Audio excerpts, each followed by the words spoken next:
So, are you curious about where exactly your property ends and where your neighbors begins? Maybe you're thinking of putting up a fence or you just want to know your boundaries. Well, you're not alone in this. Figuring out your property lines is super important, especially after you bought a new place. Let's talk about how you can find these property lines without getting in a big squabble with your neighbor. So, your property lines are like invisible lines that mark the edges of your land. They're super important when you're planning to add anything to your property, like fences, pools, or extensions. So, here's 6 tips that can help you find these lines. First one is check your deed.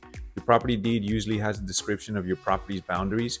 Second one is hire a surveyor. If you want to be super sure, get a professional surveyor. They're going to give you the most accurate info. Third is look for markers. If your home's pretty new, you might find stakes or markers right there in the ground. Fourth is visit town hall. They've got maps and records that can show you your property size and shape. Fifth is online maps. You can try your property lines on websites like Google Earth or local GIS maps, but remember, these are just rough guides. And the last and sixth tip is there's apps for this that can give you an idea of what your property lines are, but just a little heads up, never rely solely on what a real estate agent will tell you about property lines. They might not have the most accurate info.